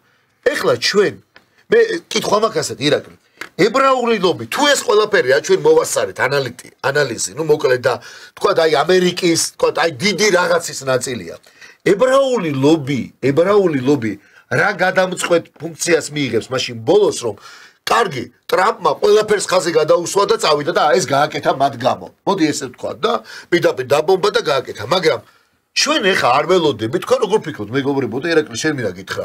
სირიასთან რო დაიწყო პირველი ომი და ბაიდენის ადმინისტრაცია იყო მაშინ. გახსოვთ თქვენ ამერიკაში დაიწყო გამოსვლები. სირიელების იგივე მუსულმანების სხვადასხვა იმით და საკმაოდ ესე წავე პროტესტი იყო. დღეს ველოდები და ელოდები თუ არა თქვენ და მაგალითად შენ, რომ დაიწყოს ეს გამოსვლები ირანთან დაკავშირებით. იმიტომ რომ ეს არ არის ესე ევროპის სხვადასხვა ქალაქებში, დედაქალაქებში და მათ შორის ამერიკაში და რა გავლენას იქონდეს ებრაული ლობის გაჩერებით შეიძლება გაჩერდეს ეს კონფლიქტი? ანუ აი კონკრეტულად რომელ ებრაულ ლობს გულისხმობ შენ? ანუ რაღაცა შეიძლება მიიღონ ამათმა ისეთი რომ გაჩერდეს, იმიტომ რომ მესამე არ მინდა რომ ეს დაიწყოს და ეს დაიწყოს კიდე თხომ აი აქ. რა შემთხვევაში შეიძლება გაჩერდეს ებრაული ლობი? იმიტომ რომ ეხა ნუ რუსეთიც არ არის პატარა ქვეყანა და რუსეთშიც არანაკლებ ებრაელები ცხოვრობენ, ხო? ვიცი და ვხედავთ, არა თუ ლობზეა საუბარი, მაგრამ რამ შეიძლება, რა ფაქტორმა შეიძლება გააჩეროს ის, რომ ებრაული ლობი დაკმაყოფილდეს, თუნდაც აი პირდაპირ ასე დავსვავ კითხოს, რომ არ მინდა რა ამ რაღაც ლობების და იმის გამო აქ ჩვენ მესამე მსოფლიო ომი ვიხილოთ და დანარჩენი ქვეყანა გაიწეს. მარტივად გეტყვით ჩემი გადმოსახედიდან როგორც რეალიზმის საერთაშორისო ურთიერთობებში რეალისტურ სკოლის მიმდევარი ასე რომ ვთქვა რეალისტური თეორიების ერთადერთი შანსი ამ კონფლიქტის დეესკალაციისა ეს არის ბირთვული იარაღის ან ქოლგის ქვეშ რომელიღაც ბირთვული სახელმწიფოს ქოლგის ქვეშ აღმოჩენაზე ირანის ან თვითონ ბირთვული იარაღის შექმნა ეს ამ კონფლიქტის დეესკალაცია მოხდება მაშინ როცა ის მხარე რომელიც დაინტერესებულია ირანში ამ პროცესებით როცა იგზნობს აი შიშს დაინახავს, ჩახედავს თვალწინა გადაცემაში თქვი, ხო? რას შიშს ჩახედავს. სხვა გამოსავალი აქ არ არის. ან ხდება დიდი ომი, კონფლიქტი, ან და შეჩერება. ეხლა როცა ჩვენ ვამბობთ და უშუალოდ ტრამპმა, ну, გარკვეულწილად უკან დაიხია, მე მგონია უკან დაიხია ტრამპმა. საუბრობს რეჟიმ ჩეინჯზე დამხობას კი პირდაპირ კონფლიქტში არ შევა და ამერიკელები რო არ შევიდოდნენ სახმელეთო ოპერაცია, ну, კონვენციური ომის თვალსაზრისით, ხო, სახმელეთო ოპერაცია ჩაეტარებინათ ირანში. ამაში დარწმუნებული ვარ. ამას გამორიცხავ შენ რომ მომავალში მოხდეს მაგალითად. ანუ ის მაშინ აფევრა იყო გაუშვა რაღაც. სახმელეთო ოპერაციას გულწრფელს ეს არის ესკალაციის მომდევნო საფეხური. იცით რა, დაახლოებით მილიონი ჯარისკაცი სჭირდება, როგორც ექსპერტები ითვლიან, ირანის ინტერვენცია მის ოკუპაციას სრულს და ამის უნარი გააჩნიათ დღეს დასავლეთში არის ის ნატოს კოალიცია ვამეტი რა. ну ნატოს კოალიცია კი მაგრამ ფიზიკურად რამდენად განხორციელდება. კი შეუშვა ინგლისელებმა გემებით მიადგნენ, მაგრამ მე მითომაც არის რომ თავს იკავებენ ყველა მხრიდან. აი პირდაპირ პირველი ისო ჩვენ მზად ვართ რაღაც დიპლომატიისთვის, თუმცა მე დარწმუნებული ვარ დიპლომატიურ საკითხი ვერ გადაწყდება, ვინაიდან თამასა ორივე მხრიდან ისე არის აწეული რომ ირან რა უნდა ქნას ირანმა? ბირთვულ იმაზე უარ უნდა თქვას, ხო? თლიანად. ან რეჟიმი თვალსაზრისით, ან სამშვიდობო თვალსაზრისით, ხო? უარ უნდა თქვას ამაზე. რასაც დასავლეთი ითხოვს, ნუ ისრაელი და ისრაელები და ამერიკელები არ ეთყობა რო ასეთ. ამას ირანი არ ეთყობა რო ასეთ რაღაცას იტყვის. შესაბამისად არის, აი ცოტნე ძალიან სასარგებლო არის ამ მხრივ, რომ გვაწუდის ასე თქვა პარალელურად ირანი ოფიციალურად აცხადებს, რომ აჩერებს თანამშრომლობას გაეროს ბირთვული სააგენტოსთან ასე თქვა. ეხლა დაიწყო დამატებით თვითონ ესკოვის განცხადება ბირთვული როგორი რქვა, შეთანხმება რო ქონდათ ბირთვული იარაღის გავრცელებლობის შესახებ. ეს საკითხიო ძალიან, ანუ ამ შეთანხმებამ ძალიან დიდი დარტყმა მიიღო. ბირთვული იარაღის გავრცელების შესახებ. ეს არის 1968 წლის ხელშეკრულება, როცა ბირთვულმა სახელმწიფოებმა უარი თქვას, არც ტექნოლოგიური დახმარება აღმოიჩინეს, არა ბირთვული სახელმწიფოებისთვის და არც გადაეცათ. შესაბამისად, დღეს ჩანს რომ საერთაშორისო სამართალი, როგორც ასეთი დასრულდა, ეს იყო ძველი წესრიგის გადმონაშთი, დღეს მას ჭირდება ახალი გაფორმება. რა წესებზე? ახალ ჯერ არ ვიცით, ეს ჩამოყალიბდა დიდი ომის შედეგების საფუძველზე ახალი. ან ეს რეგიონებში მოხდება ეს ომები და შესაბამისად მოხდება სხვა რეგიონში ერთად, ან ერთი გლობალური ომი მოხდება და გლობალური ომის შედეგების მიხედვით გამარჯვებული სახელმწიფოები შეთანხმდებიან იმ ახალ საერთაშორისო სამართლებრივ ნორმებზე, რამაც უნდა მართოს სამართლებრივად უკვე საერთაშორისო სისტემა. ჩვენ ერთი გადაცემა თქვენ წარმოგიდგენიათ როგორც უნდათ ის თუნდაც რუსეთი ავიღოთ. სხვა შორის პირველი რაც ხნეს საერთაშორისო სამართალი რომ მიწასთან გაასწოროს და ეს რუსეთთან მიმართებაში. ეს ამერიკელებმა დაიწყეს. პირველი იყო იმაში რა ქვია სერბეთში, კოსოვოში. ხო, არა, ეხლა ხო რუსეთთან მე ახლა აღმოსავლეთ. მე რუსებმაც დაიწყეს იგივეს გაკეთება. შესაბამისად ეხლა ტრამპმა დაასრულა იმას შაბათის სამხედრო ოპერაციას რა. საერთაშორისო სამართალი მოკვდა, всё დასრულებულია ეს თემა. იცი რა არის თემა, ამათ ირან მიკვეს. ეს ახალი ნორმები რო შეიქმნას, ეს იქნება ახალი დიდი ომის შედეგების საფუძველზე. გუტიარეში ჩემი და შენი დანიშნული ხო არა? არ არის. არ ჩვენი ოქტომბერი ეს კაცი, სხვა შორის მაშინ აი პანდემიაზე მთელი ამბები რო იყო, ეს კაცი გამოდიოდა კიდე შედარებით ყველაზე ესე ადეკვატური იყო, მაგრამ ვინ მოусმინა. პირველად ომი რო დაიწყო კონფლიქტი, ანუ რუსეთ-უკრაინას შორის, სურსაძეც მათქვა და ყველაფერი გამართა. მართლა კი დავარებოთ თავი, რომ ჩვენც ამას ვამბობდით, მაგრამ გუტიარეში ეხა ამბობზე ნახე რა განცხადება გააკეთა. მაპატი და სუფეხებზე დაიკიდე, გაეროს არ არის გაეროს შტაბ-ბინა. ნიუ-იორკში. ხო, და კაცმა გამოვიდა და პირდაპირ გამარა. აი, სწორედ ეს არის რა. ანუ ის კი არა საერთაშორისო სამართალი ხა მათ როცა უნდათ მაშინ პიროვნებები, რომლებიც მისიანები არიან, კაც ჩვენიანი ხო არა, ჩვენი დანიშნული ხო არა, არც ქართველია ეს კაცი და არ ვიცი, მაგრამ პირდაპირ ხდება უნებელყოფა ამათ. მაგაზე ტრამპს შეთაშორის ძალიან ცოტა დრო გრჩება და ამიტომ მინდოდა რამდენიმე საინტერესო თემაზე კიდე გადავწყვეტ. ხო, იმიტომ ჩვენ სამწუხაროდ შემდეგ გადაცემა უნდა გავუშვათ. ჰორმუზზე როგორ ვერ ვისაუბრეთ, ეს ერთ-ერთი არა, სხვადასხვა ძალიან საინტერესოა, ძალიან საინტერესოა ჩაიკედება თუ არა ჰორმუზის სრუტე. თუმცა ჩაიკედება თუ არა, მიუხედავად ამ ინტრიგა შემდეგი კი ბატონო, მაგრამ მიუხედავად ამისა, რაც ხდება ეხლა, ხო? მაინც იმატებს ნავთობის ფასია რა. კი, $80 დავიდა ბარელის ფასი. სხვათა შორის ჰორმუზთან დაკავშირებით უკვე ოპტიკალური მედიაში ვრცელდება, რომ ეხა უკვე ჩინეთი ჩართვას ცდილობენ, რომ ჩინეთმა უნდა დაარწმუნოს არ ჩაიგეთოს ხო, იმიტომ რომ ჰორმუზის სრუტე. მან საინტერესო არის, მოდი რა ვთქვათ, რომ მაინც არ დარჩეს ორი სიტყვით. კი ბატონო, ორი სიტყვით და დავასრულე. ჰორმუზის სრუტე ეს არის, ნუ ვიცით რაც არის სპარსეთის ყურეში, საიდანაც ხდება თავარი არტერია, ასე ვთქვათ, მსოფლიოს მომარაგების, აი ამ ენერგო მატარებლებით, ეს არის კრიტიკულად მნიშვნელოვანი ჩინეთისთვის ამ სრუტის არსებობა, ფუნქციონირება, იმიტომ რომ 90%-ს ირანის ასე ვთქვათ პროდუქციისას იღებს სწორედ ჩინეთი და მისთვის არის ძალიან მნიშვნელოვანი აქედან მარაგდება, მაგრამ ეს ასევე კრიტიკულად მნიშვნელოვანია ევროკავშირისთვის, ესეც უნდა ვთქვათ, იმიტომ რომ სწორედ აქ ამ სრუტის გავლით ხდება ევროკავშირის მომარაგებაც ენერგორესურსებით. და ასევე მნიშვნელოვანია ჩვენთვის და ეგეც ეს ასევე კრიტიკულად ირანისთვის არის ასევე კრიტიკულად მნიშვნელოვანი თვითონ, იმიტომ რომ ფაქტიურად ჯედი ვენსმა თქვა ეს და სრულად ვეთანხმები და ასე არის ნამდვილად, რომ ამ სრუტეზე გადის ირანის ეკონომიკა რეალურად. მისი დაკეტვით ირანი ეკონომიკურ თვითმკვლელობას გამოაცხადებს. და მაშინ მოხდება რეჟიმ ჩეინჯი თუ ეგააკეთა. ხო და აი ეგ საინტერესო ფაქტორია, იმიტომ რომ ესკალაციის მომდევნო საფეხურად სახელდება სწორედ აი ორი სცენარი. ეს ერთი სცენარი არის ჰორმუზის სრუტის დახურვა, რაც იქნება ესკალაციის ახალი საფეხური, ან ამერიკულ ბაზებზე თავდასხმა ირანის მხრიდან და ორივე სცენარი დიდი საშინელება არის, ჩემი აზრით, ახლო აღმოსავლეთისთვის და მსოფლიოსთვის, ასე რომ სამწუხაროდ აი რაღაც ესეთ ოპტიმისტური პროგნოზი არ გვიწევს ამ გადაცემის დასრულებას. თუმცა ჩვენი გადაცემა დასასრულს მივახლოვდა, თენგომ ჩამოთვალა მნიშვნელობა საერთოდ კი ბატონო, მთელი მსოფლიოს მასშტაბით თუ რა გავლენებს ახდენს ყველაფერზე. ძალიან მარტივად მინდა ვთქვა და აი რაც ყველაზე თვალშისაცემია, აი თუნდაც რატომ არის აუცილებელი ჩვენთვის ახლა მშვიდობა ირანში და აქეთ მხარეს. ყველაფერს თავი დავარებოთ, გარდა იმისა, რომ ჩვენ გვინდა ვიცოცხლოთ მშვიდობიან გარემოში და ის რაც გვაქვს, ალბათ თუ ცუდად როგორც გვაქვს, ვაწარმოოთ, ვაკეთოთ, რავი, თუნდაც პოლიტიკა, ეს საწყალი ოპოზიცია, როგორიც არის, თქვა და უარგისი ეს ლიბერალები და ასე შემდეგ, მაგრამ ისე წარმოვიდგინოთ, აი ჩვენ ახლა ხშირად ვხედავთ, რომ აი თუნდაც სახმელეთო გამავალი გზა ავიღოთ, რამდენ შეხვედრიათ, აი თუნდაც რატო გვინდა რომ იყოს მშვიდობა, რამდენ შეხვედრია საქართველოს მოქალაქეს თბილისში ან თბილისის შემოგარენში სატვირთო მანქანები, რომელიც მოდის ირანიდან და მიდის რუსეთში. ძალიან ბევრს მიდის თურქეთში, არა ვთქვათ მარტო რუსეთი. ზოგადად ეკონომიკა და ჰაბი თუნდაც დაძაბულ სიტუაციაში რომ რამე არ გაჩერდეს. ეს არის მნიშვნელოვანი რომ რაც არ უნდა იყოს რაღაცა შემოსავალი ქონდეს. ირანი არის ჩვენთვის მთავარი მომწყობელი სამშენებლო მასალების გასაგებად. იმას ნუ დავემსგავსებით ადრე, აი იმის ფასები მე რენახეთ. რო გვეგონა რომ მართლა მაგარი პოლიტიკოსები იყვნენ, საკუთარი რკინიგზაზე რო დავჯექიდან, ვითომ რუსეთს რო უქრედით პრობლემას და რო გადავკეტეთ და ეკონომიურად გვინდა საფრთხეში მოგვეწია. ხო, აი ეს არის და ეს რეალობა გვიდგას და ყველაფერს რო თავი დავარებოთ, კიდე ერთხელ მოგ ჩვენი გადაცემის მთავარი ჰედლაინი იყო რა, მესამე მსოფლიო ომი.